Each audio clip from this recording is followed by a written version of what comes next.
Hey you guys, Amber here, and I am so excited to be bringing you another tutorial today. We're going to be using distressed oxides, some stencils, even a little bit of stamping. So let's just jump right in and get started. If you saw my last video, you're going to know that I'm going through this book called 100 Days of Prayer by Shauna Noel. I cannot recommend it enough. I'm only on day 3, and I'm telling you, every day has challenged me, and I feel like it's bringing me closer to God and to being more like Him. And so if you haven't picked up this book yet, I would highly, highly recommend it. Okay, moving on. I almost forgot to washi tape off my verse, so you saw me kind of go back and fix that. I'm going to be using 3 different colors of distressed oxide and a little bit different technique than what we've used so far, but I'm going to be using a brayer to put it on. That is the rolly thing that you're seeing here, and it just gives it an interesting look. It's kind of a vintagey, concrete-ish, I don't really know another way to explain it, but it gives it a really interesting look, and so I like doing it this way. So I'm going to apply this. I do it in a couple different ways. You're going to see that as the colors mix, they kind of change a bit. But I'm going to go ahead and speed up the rest of this, and we'll explain more as we go along. Next, I'm going to be spraying on some water. I'm just using a really small water sprayer that I got at Hobby Lobby. It's actually the same brand as the Distressed Oxide. It's a Tim Holtz sprayer. But when you spray this on your Distressed Oxide, it leaves like water spots, so it kind of makes it a little distressed, and I like how it mixes a bit. It lightens an area. It kind of makes it a little vintage. And then I'm going to dry it, and you'll start seeing those water spots kind of start showing up. Okay, let's stencil. I'm pulling out a lattice stencil. I got it at Walmart. It's nothing fancy. I'm sure you can pick one up at your local Hobby Lobby.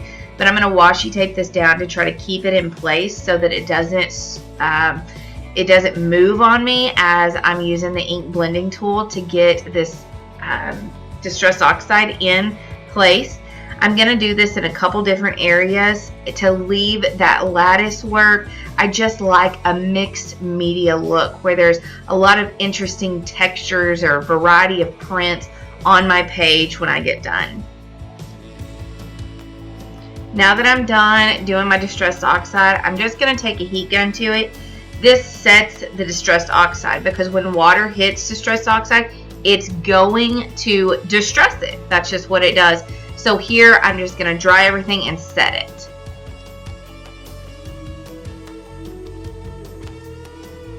In my last video, we did some paint splatters, and I like paint splatters. I like the look it gives, and so I tend to use a lot of paint splatters.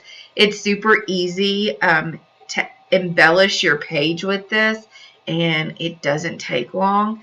So I'm just taking cheap apple barrel acrylic paint, watering it down, and then I put it on a paintbrush and I tap the back side of it to get the paint splatters all over. I'm going to do this in a white paint as well as a black paint.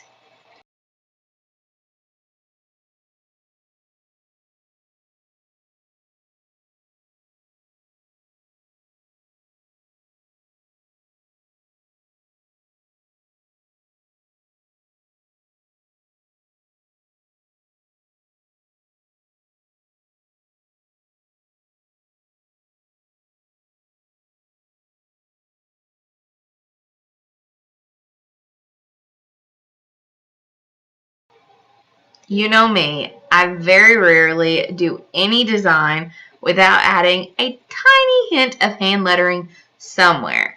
So here we go. I've already penciled out my words, and I come in with my Tombow pen and I'm making it permanent. I'm just saying, seek His presence. We're in the book of Exodus, and we're talking about where Moses and the burning bush, and God's presence is everywhere if we'll just look for it. And that's what our lesson or our day in 100 Days of Prayer was about. So it's just about seeking His presence everywhere we are, even in the places we wouldn't tend to think that his presence would be. So here I'm hand lettering everything. I've already penciled it out. Now I'm going in with a Tombow pen to make it permanent, and I'm going to always erase those pencil marks when I get done.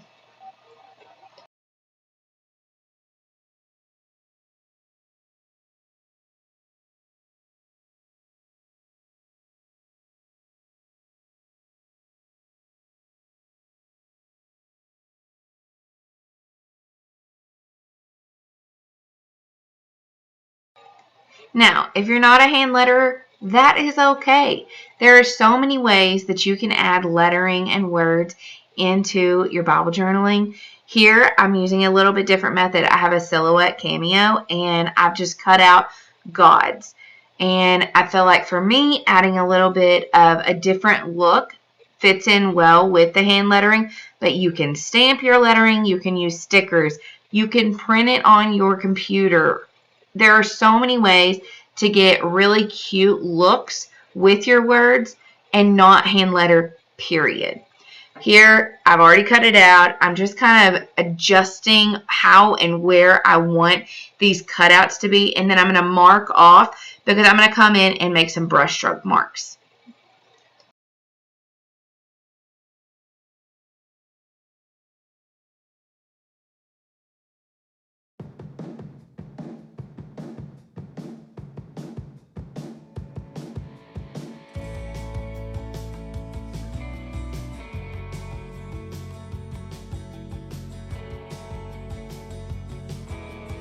Now that my paint's dry, I'm going to glue everything down.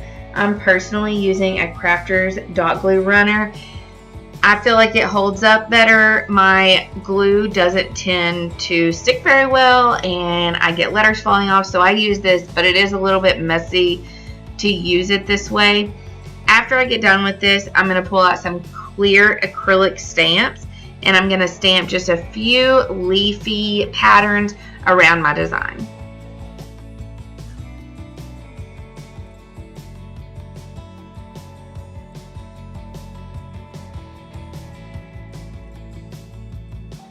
And last but certainly not least, I'm just going to stamp on my date. You guys, I had so much fun creating this with you today, and I am so excited to give you a final look. If you use any of these techniques, feel free to tag me on social media. I'm on Instagram, I'm on TikTok, I'm on Facebook. I would love to see what you create. If you have any questions, leave them in the comments below. I will get back to you. I try my very hardest to go through all my comments, so don't forget to ask those questions. If you enjoyed this tutorial, please like and subscribe. It helps the channel, it helps get the word of God out there, and I love nothing more than interacting with you guys. All right, see you soon. Bye-bye.